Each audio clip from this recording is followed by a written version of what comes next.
tivesse um filho, acho que eu ia dar o nome dele de Noah também, né? Porque os Noah são comportadinhos, gente. Ó. Glória a Deus, cadê o Hélio? Tava aí, né, semana passada, eles são comportadinhos ali, glória a Deus. Abre, por favor, a sua Bíblia, meu amado, lá no Evangelho de Lucas. Nós começamos uma série na semana passada, vamos terminar ela na semana que vem. Semana que vem já é o Natal, né? Mas na outra semana acabou o ano, gente. Já pensou nisso? Glória a Deus, né? Que bênção. Temos umas situações aí que ainda não estão resolvidas, né? Crendo aí que o Senhor vai à frente. Segunda palavra que eu tenho para compartilhar contigo, eu queria terminar de onde eu comecei na semana passada, anunciar. 3 declarações de anunciação. Estamos na época do Natal, do Advento. Eu queria que você prestasse muita atenção. Semana passada eu trouxe uma palavra, uma palavra de encorajamento sobre você. E hoje eu também quero continuar dentro desse encorajamento. Por isso que o título dela é O Impossível Acontece. Nós começamos com a história de Zacarias e Isabel, um casal de idosos velhos que queriam muito ter filhos, mas não conseguiu. Deus fez um milagre. Essa mulher entre 60 e 70 anos, assim lá como Sara, né? Teve um milagre de poder ter um filho naquela idade. Nós vimos que Zacarias, pastor da igreja, exemplo de homem, piedoso, foi meio incrédulo, né? E sabe aquela oração que você já fez? Senhor, se aparecer um anjo aqui, Pai, né? Se o Senhor descer até me mostrar, pois Deus fez isso com ele, ainda assim ele ficou meio incrédulo, ele ficou mudo, eu vi aqui que talvez até surdo, durante toda a gravidez da esposa. Lá no final tem um milagre, mas enquanto esse milagre não acontece, eu pulei uns versículos semana passada, não sei se você viu, né? Eu adiantei. Por quê? Porque vem essa passagem aqui. Porque enquanto Isabel, a idosa, está grávida, o milagre já está acontecendo. 6 meses depois, o mesmo anjo faz uma visitinha num vilarejozinho, numa cidadezinha pequena, em uma família simples com uma adolescente. Pasme, a gente pensa em Maria, já como uma mulher, né?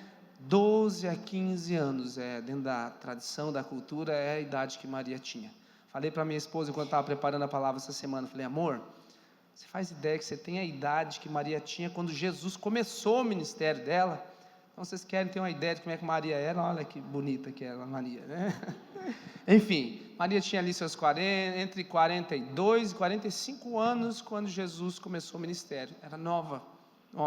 Vamos ver o que acontece aqui. Lucas capítulo 1, verso 26. Acho que eu vou ler o texto inteiro primeiro, Fagner. Perdoe, gente, a minha voz, mas é só a voz, tá? Vamos lá.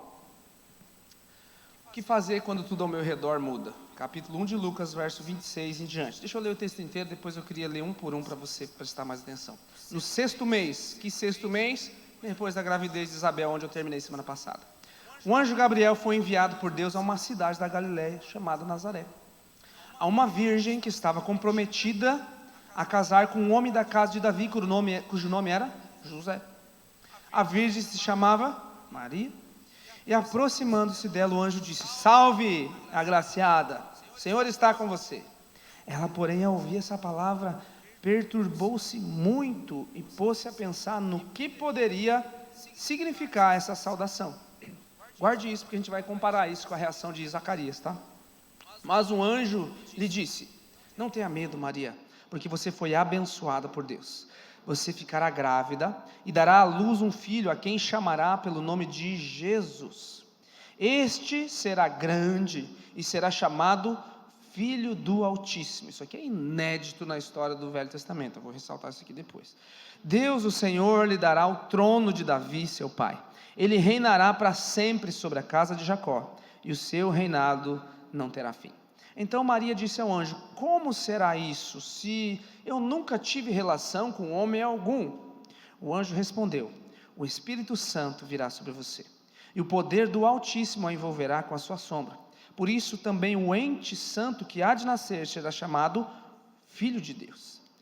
E Isabel, sua parenta, igualmente está grávida, apesar da sua idade avançada, sendo este já o 6º mês de gestação, para aquela que diziam ser estéril. Aí nós fechamos aqui essa primeira parte, porque para Deus não há, termine de ler por favor, nada impossível, porque para Deus não há nada é impossível. Amém? Tem um outro versículo que eu vou terminar no final da palavra.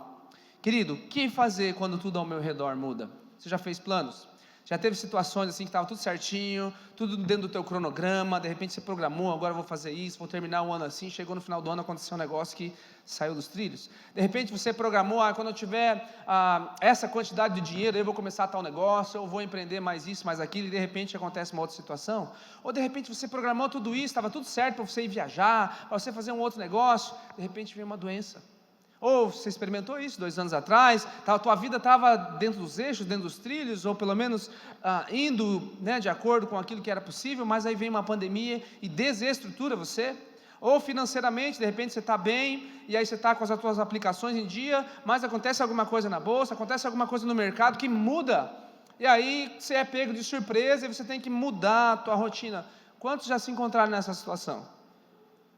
5 pessoas, ok, então vamos escutar a palestra dos demais irmãos. Todo mundo, né, gente? Você não levantou de preguiçoso, mas todo mundo já passou por essa situação.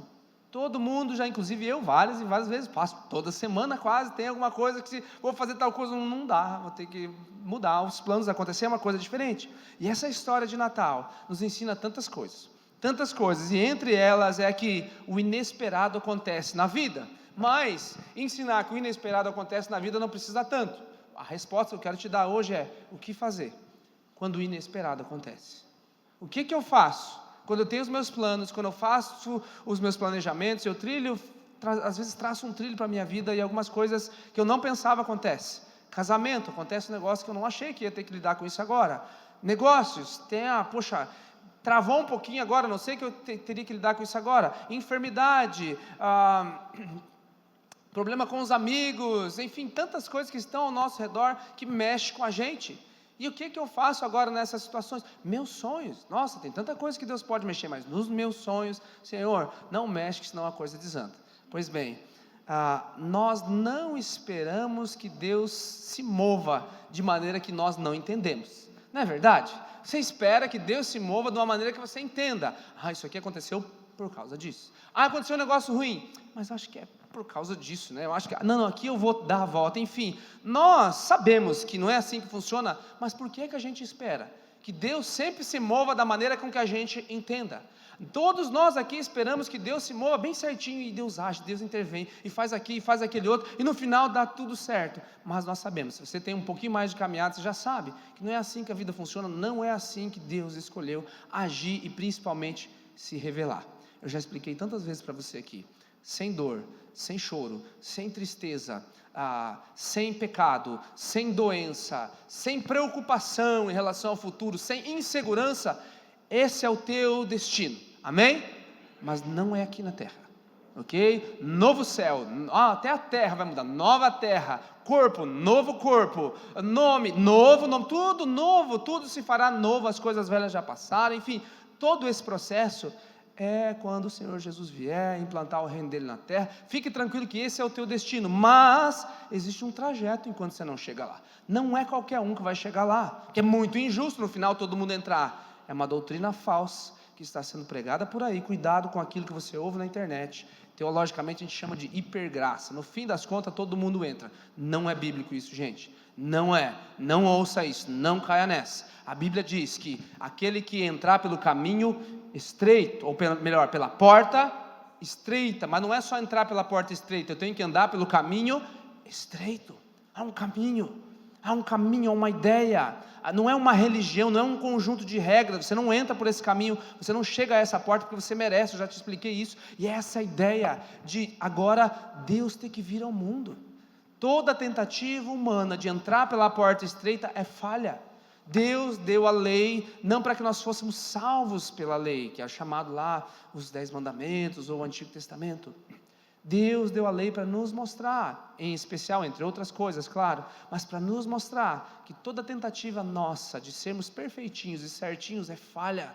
É falha por quê? Porque é comparada a Deus. Deus é perfeito, Deus não falha. Não é comparado ao bandido que está lá, eu sou melhor que ele, eu mereço. Não é comparado talvez àquele teu tio, aquele parente que não vale nada, tudo aquilo que a gente, já entreguei para o diabo, enfim, todo aquele negócio, todo mundo conhece alguém assim. Não é para se comparar com as outras pessoas, é para se comparar com Deus, e comparado a Deus, insuficiente. E eu preciso que você entenda que por causa disso, por causa dessa incapacidade plena humana de conseguir se achegar a Deus por si só, é que Deus, gente, Deus tem que vir à terra.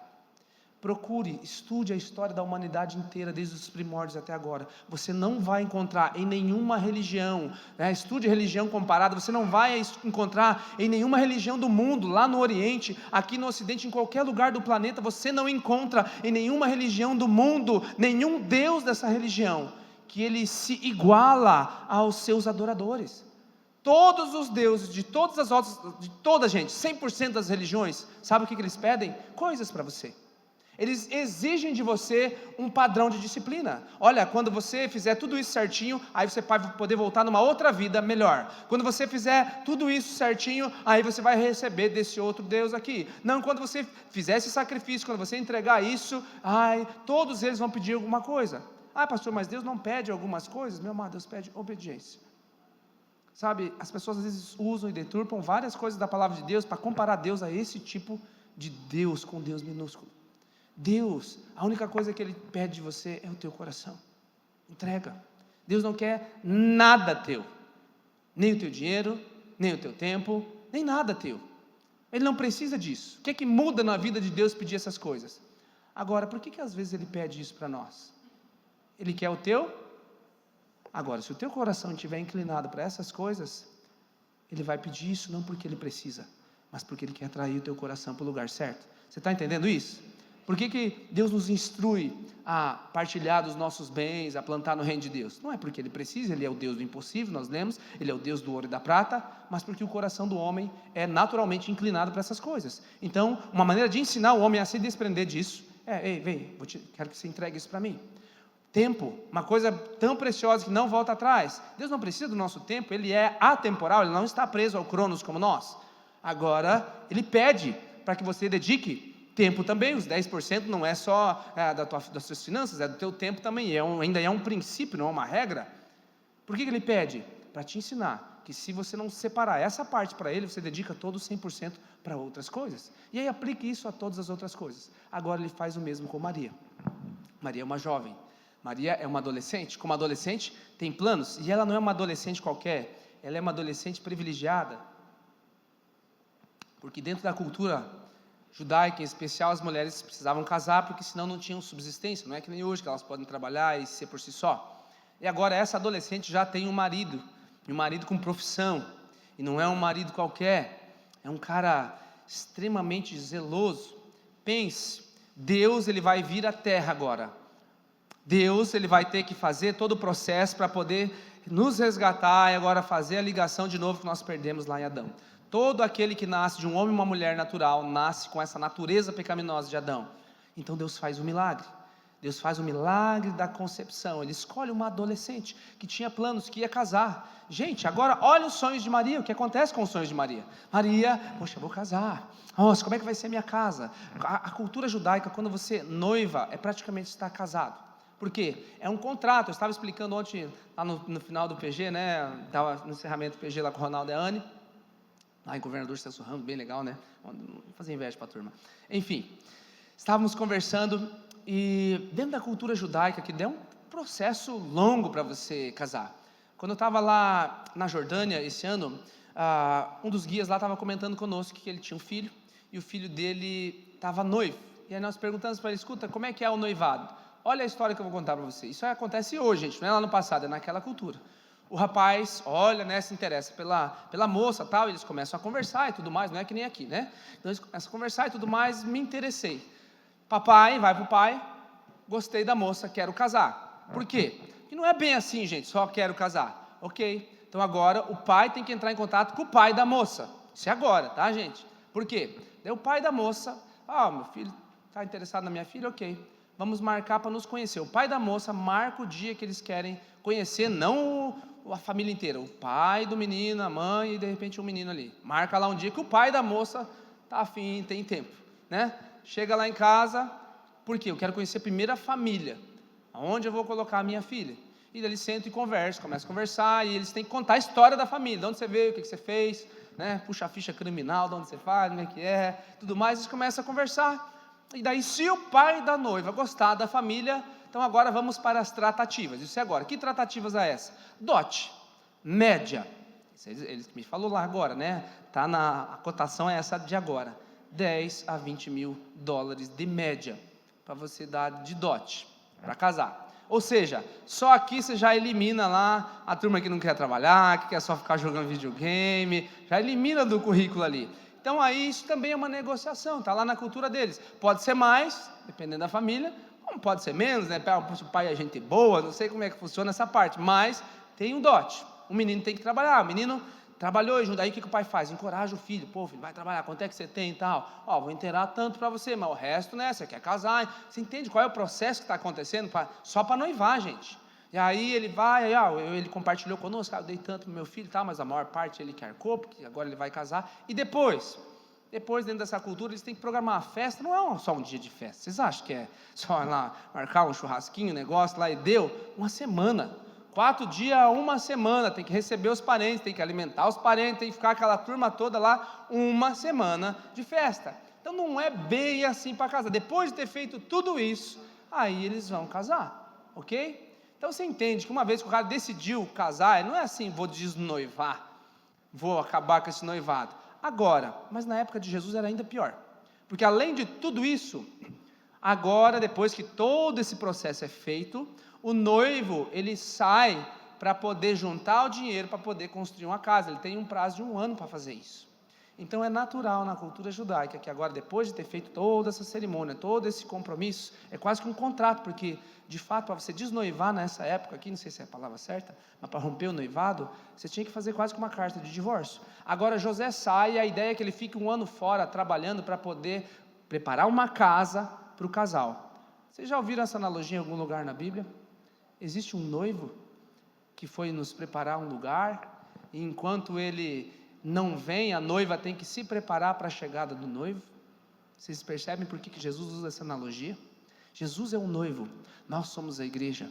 O noivo foi preparar um lar, e é certo, gente, que o noivo vai voltar, não tem como. O noivo fez todo esse processo, e ele saiu para preparar, para buscar a noiva de volta. Não tem cabimento o noivo sair, gostei de outra agora. Não, ele se empenhou, ele está empenhado em quê? Em construir um lar para receber a noiva de volta. É essa analogia que Jesus usa. Ele é o noivo, ele sai para preparar um lar para nós, e é certo que ele vai voltar para buscar a noiva. Você entende isso? Essa era a cultura. Agora está lá o irmão José, trabalhando e tal, está tudo certo, está lá Maria com os seus sonhos no auge, para poder receber o noivo e iniciar uma nova vida. O que eu comecei a palavra? Você já teve dias em que de repente aconteceu alguma coisa que saiu fora dos trilhos? Pois bem, num desses belos dias aparece um anjo para Maria, e fala assim: Maria, não é sobre você. Sonho, toda mulher sonha em ter filho, né? Esse sonho não é para você. Eu tenho um sonho para a humanidade. E ele fala, já dá uma palavra boa, né? Salve, agraciada, não é o salve, né? Mas salve, agraciada, você foi agraciada. Deus, ele fala assim, ó, filho do Altíssimo. Você não encontra filho de Deus lá no Velho Testamento em lugar nenhum. Ele traz um conceito novo. Você foi selecionada dentre todas as mulheres, uma adolescente. Talvez se estivesse aqui entre nós, cadê a Ayla? Você já está indo para mais da adolescente, mas pense na Ayla, estava aqui, tocava no Up. De repente uma que estava aqui no nosso grupo de adolescente, essa foi selecionada para ser mãe do Filho de Deus. José já era um pouquinho mais velho, mas pense agora José, de repente ele tem essa informação, gente, está grávida do Espírito Santo. Sei, se fosse hoje. Espírito Santo é o sobrenome de quem? João, Espírito Santo, José, Espírito Santo. Pense no que aconteceu com os sonhos de Maria. Pense, como isso há um monte de paralelos aqui com a história de Zacarias e Isabel, porque os acontecimentos são muito parecidos. Elas estão lá, de repente aparece um anjo que diz as mesmas coisas, uma saudação, uma promessa, e há uma dúvida entre Zacarias, e há uma dúvida agora com Maria também, mas a dúvida é diferente. A dúvida de Zacarias, o anjo aparece, a resposta de oração vem para ele, e ele fala assim, sei, eu estou velho, minha mulher já está velha, eu brinquei aqui semana passada, né? Faz tempo já que eu não me encontro com Isabel, nem sei mais como é que é. Mas agora, a dúvida de Maria é diferente. Ela pensa assim, como como é isso? Eu nunca conheci. Ela está tentando entender o que está acontecendo. A palavra aqui, a palavra grega, perturbou-se, não no sentido de, ai meu Deus, e agora o que é? Não estou entendendo, estou perplexa com essa informação. E a informação é que agora o Filho de Deus, nem ela não entendia isso, ela não era tão letrada assim. Filho de Deus, como assim? E vários momentos, gente, enquanto Jesus crescia, ela não sabia de nada, porque a palavra fala que em muitos momentos José e Maria ficavam admirados com o que se falava do menino. 8 dias, era o dia da circuncisão, chega lá Jesus circuncida, 40 dias, terminava a purificação, levaram Jesus ao templo, como nós fizemos aqui com Noa. E agora na apresentação do menino para Deus, vem um velho idoso, que muitos anos clamava por ver o Salvador, e vem um velho idoso, que, gente, o templo de Jerusalém que já foi, é gigante, é grande, é muito grande, mais ou menos circulavam ali, muito mais de 3.000 pessoas lá dentro. Um idoso, no meio daquilo tudo, vendo toda aquela criançada chegando lá, ele chega e proclama palavras de vida. Olha, os meus olhos contemplaram o rei. E o versículo seguinte fala que José e Maria ficavam perplexos com aquilo. Saíram mais adiante, veio uma outra idosa, Ana, que estava lá há muito tempo, viúva de muito tempo, começa a falar maravilhas sobre aquela criança, e José e Maria não entendiam. 11 anos depois, está lá o menino Jesus no templo, dando de dedo lá nos profetas e na turma lá que estava ensinando outras coisas, e a palavra diz que José e Maria ficavam perplexos, eles não tinham a ideia toda do que eles estavam fazendo. Você entende que Deus deu um presente extraordinário para eles? Sim ou não? E eles não sabiam o que fazer ainda, eles também tinham dúvidas, assim como eu e você. Muitas vezes Deus coloca a bênção sobre nós, muitas vezes Deus começa a colocar um trilho sobre nós, Ele nos dá, não a revelação inteira, Ele nos dá um pedaço dela, sabe? Deus não fala para eles assim, olha, esse aqui vai ser Jesus e tudo, mas eu vou fazer isso, ele vai morrer na cruz e tal. Deus não fala nada disso. Deus usa Simeão, no 40º dia de vida de Jesus, falando para Maria assim, ô mocinha, ela ali, teu coração vai ser transpassado. Que ideia, que palavra é essa? Estou apresentando meu menino para Jesus, estou num dia de apresentação de criança, e esse cara vem me falar um negócio desse. Ele estava entendendo, né? Não sei qual é a revelação que Simeão tinha, mas ele estava entendendo qual era o destino daquela criança. Meu amado, Deus, Ele te dá o início de um sonho, Deus, Ele te coloca, começa a abrir as portas em relação a algumas coisas, mas Ele não te mostra o projeto final. Por quê? Por causa do teu coração. Você precisa aprender a enxergar um passo de cada vez, você precisa aprender a confiar em Deus um dia de cada vez, uma semana de cada vez. Deus não chega e simplesmente faz assim, pum, toma, todos os problemas estão resolvidos. Eu já falei que isso aí vai acontecer, mas não é agora. Enquanto nós estamos aqui, Deus te mostra um problema de cada vez. O último versículo que eu li é, porque para Deus nada é impossível.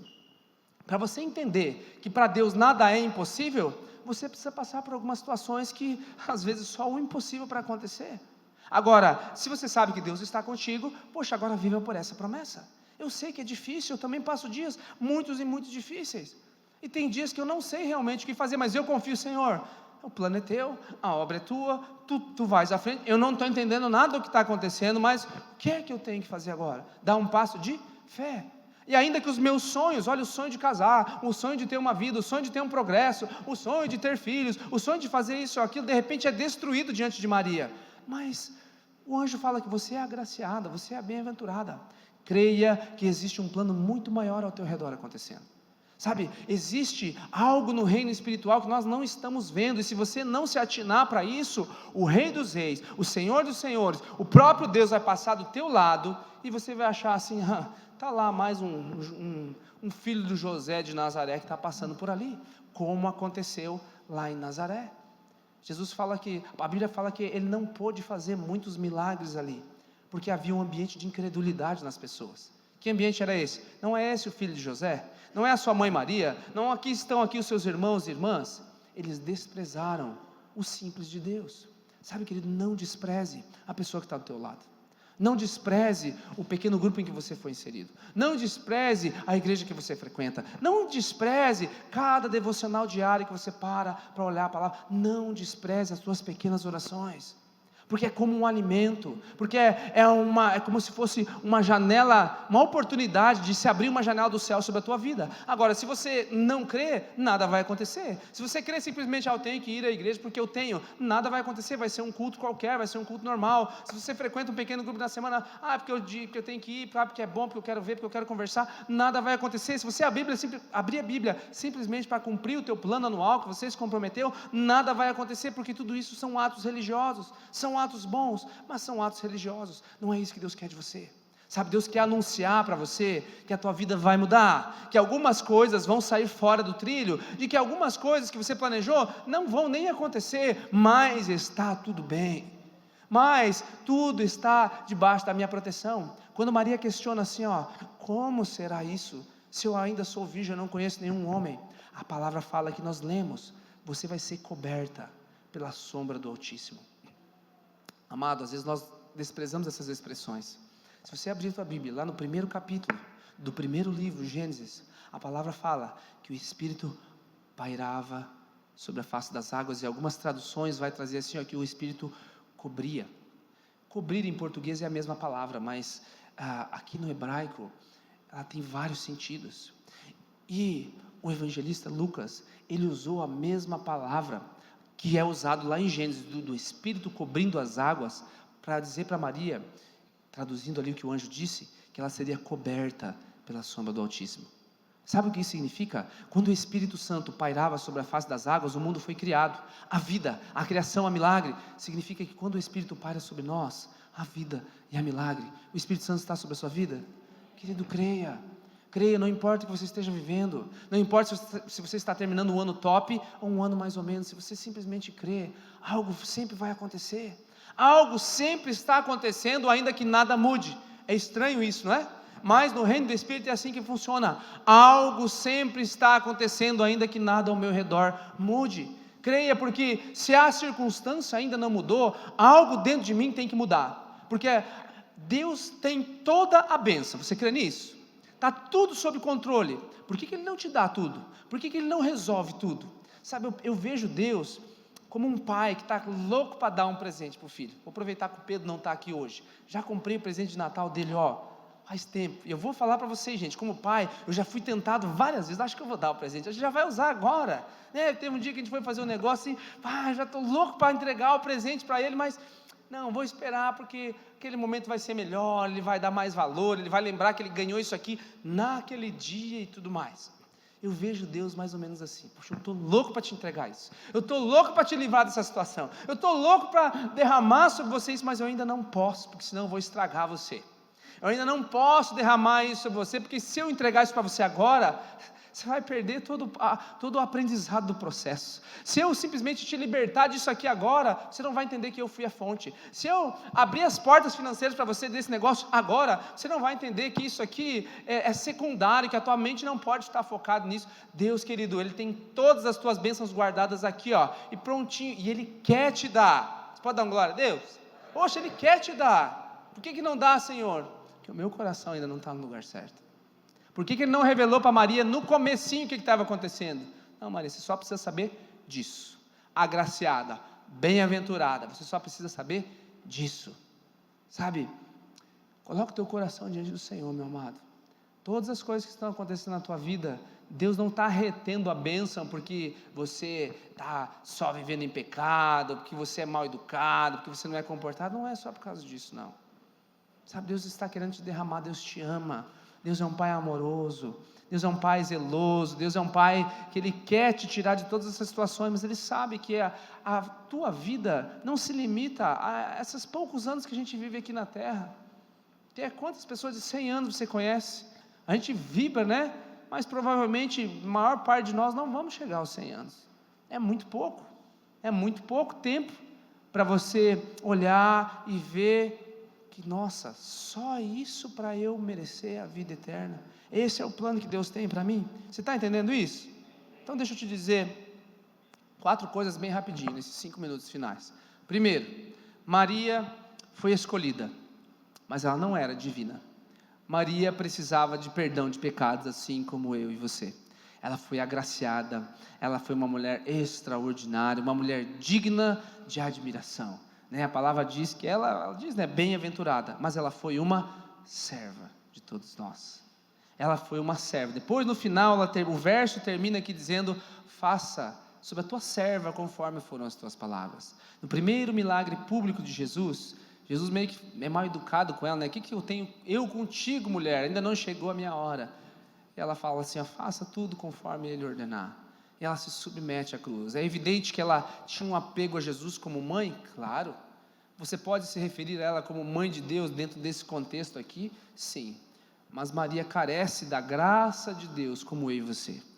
Entende? José carece da graça de Deus como eu e você. Moisés carece da graça de Deus. Não há nenhum ser humano que tenha passado pela terra que não careça da graça de Deus. Está claro isso para você, querido? Porque às vezes nós damos aos itens da criação mais valor do que eles merecem.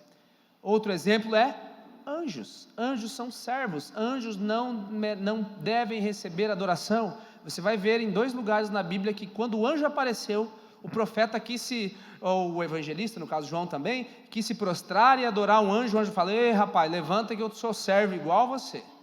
Então, meu amado, a adoração plena e devida só a Deus. E Jesus é Deus.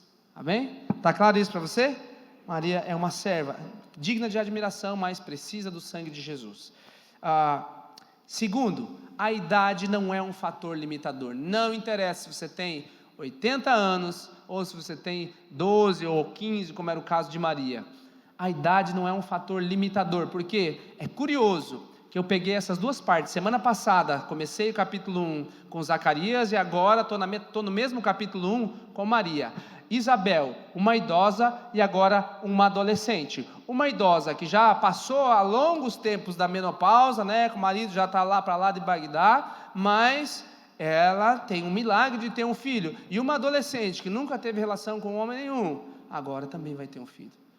Por que Deus não usou de meios naturais para que viesse à terra? Porque se Jesus fosse concebido por um homem e uma mulher, ele teria a mesma natureza de pecado. Mas agora ele foi concebido por Deus e viveu uma vida sem pecado. Por quê? Lembra que eu já expliquei para você tantas vezes o Cordeiro Santo, puro, imolado, concebido, sem pecado, uma vida sem pecado, para que quando ele morresse, ele não morresse pelos seus próprios pecados, mas por nós. É Deus intervindo aqui. Amém? Terceiro, viva uma vida justa, apesar das decepções. Maria provavelmente ficou decepcionada com algumas coisas. Poxa, agora como é que eu ia fazer? Pensa, gente, sonhos. Uma adolescente da comunidade, pequenininha, está grávida. José, sei, do Espírito Santo. Eu não sei como é que foi, gente, mas eu penso que foi muito difícil.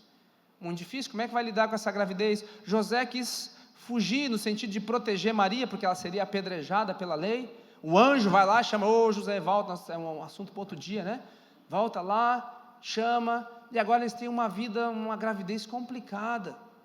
E não bastando isso, os olhos da comunidade, julgamento e tudo mais, não bastando isso, no final da gravidez tem mais complicação. Tem que viajar, recenseamento, Belém, vamos trilhar todo esse caminho. Foi complicado todo o final, o nascimento, não nasceu num hospital regional, cercado disso. O sonho que Maria tinha de ter um parto, de ter a mãe dela do lado, de ter isso e aquilo, não teve nada disso. Sabe, sonhos que saíram, e ainda assim tem que viver uma vida justa. Lembra de Isabel e Zacarias? Viviam uma vida justa, apesar de passar uma vida inteira querendo um filho e não conseguindo. A palavra diz que eles permaneceram. Por isso, meu amado, viva uma vida justa, viva uma vida devota ao Senhor, mesmo em meio às decepções. Sabe, é muito fácil, eu sou assim, não sou contra esse tipo de informação, mas é muito fácil você querer proclamar para as pessoas que Deus faz isso, Deus faz aquilo, Deus faz aquele outro, quando tudo está dando certo na tua vida. Você tem dinheiro no banco, você tem um bom casamento, está tudo estruturado, e aí, olha, Deus me abençoa para que os outros possam olhar para mim e se inspirar como Deus é bom. Mentira! Você olha na história da palavra, é tudo ao contrário. Nas piores situações, principalmente lá no início da igreja, quando os cristãos morriam nas arenas, era impressionante. O que chamava a atenção das pessoas é como é que eles cantam num corredor da morte, como é que eles erguem as suas mãos, abraçados os seus filhos, as feras, os leões, Nero fazendo todas aquelas atrocidades, pegando pessoas, empalando elas para servir de tocha humana de noite no seu próprio jardim, e os cristãos ainda dando glória. É isso que chamava a atenção das pessoas, meu amado. Sabe, Deus quer te abençoar de maneiras extraordinárias, mas o teu coração não pode estar nas coisas, tem que estar nele. Portanto, não deixe a decepção roubar o foco da tua vida. O foco da tua vida não são as coisas aqui, meu querido, o foco da tua vida é Deus. O que nós lemos aqui no chamar para o Noa? Ouve, ó Israel, ouve, ó Noa, ouve, ó, coloca o teu nome, só o Senhor é Deus, o Senhor é o único Deus. Não deixa a decepção tirar o foco da tua vida, querido. Sabe, Deus tem algo extraordinário para você, mas envolve muito mais do que você acha ou pode pensar. Amém? Última delas, para nós terminarmos. Permita que Deus te coloque na posição de ouvi-lo. Essa é a parte mais difícil, que é onde eu queria terminar a palavra hoje. Às vezes nós estamos tão ocupados, que a gente perde a oportunidade de ver Deus em ação. Na semana passada eu falei de Zacarias. Lembra que ele estava empolgadaço, porque ele foi na vida dele, ele foi sorteado, era quase como ganhar na Mega Sena, para ele ser o eleito, para oferecer incenso diante de todo mundo lá. Na velhice dele, uma vez na vida acontecia isso, e ele estava empolgadaço para esse dia, e chegou lá, ele não esperava que um anjo ia aparecer para ele, e dizer para ele que a oração da vida inteira da mulher dele, principalmente, foi respondida. Às vezes nós estamos tão ocupados, às vezes até com as coisas de Deus, que nós não percebemos Deus agindo ao nosso redor. Às vezes você está tão preocupado em você tentar resolver o teu problema da tua empresa, de você tentar resolver o problema da tua família, de você tentar se curar, de você tentar organizar tudo que está fora, que você esquece que você tem Deus junto contigo, de tudo que você precisa se derramar diante dele, e ainda que a circunstância não mude, o teu coração vai estar sempre tranquilo. Quantas pessoas estão por aí gastando horrores de dinheiro em terapia e tudo mais, procurando uma paz, procurando alguém para conversar, quando nós podemos nos derramar diante do Pai? E como eu falei para você, às vezes Ele não vai mudar a circunstância. Por quê? É o último ponto, Ele quer te colocar numa posição de ouvir. E aqui, querido, não é por causa que Deus é cruel, mas é por causa que nós somos duros de coração. A maior parte desses dias vem dias difíceis. Quem de vocês não ouse levantar a mão? Quem de vocês nunca buscou fervorosamente a Deus quando tudo deu errado? Quando chegou aquela doença, quando deu aquele entrave financeiro, quando aconteceu aquele negócio que você não esperava, quando você está pensando que você vai morrer, e você, Senhor, Deus, Jesus, quem de nós? Por quê? É a posição em que nós ouvimos. Deus permite não porque Ele é cruel, querido, mas porque Ele quer que o teu coração ouça. Então eu queria terminar essa palavra assim, cuidado. Você não precisa estar lá no pó toda vez para Deus falar contigo. Se você não ouvir, é lá que você vai ouvir Ele. Se você não quiser ouvir o que Deus está te falando hoje na paz, escute, não estou amaldiçoando você, é a palavra de Deus. É lá o teu destino, é lá o teu lugar. Deus vai ter que te colocar no pó para você poder ouvir. Deus está te chamando hoje com amor, com graça. Deus está dizendo para você, foi o versículo que eu quis dar ênfase, para Deus nada é impossível. Sabe, eu não sei como você está terminando o ano. Alguns de nós aqui estamos carregando os fardos pesados. Se coloque de pé, por favor.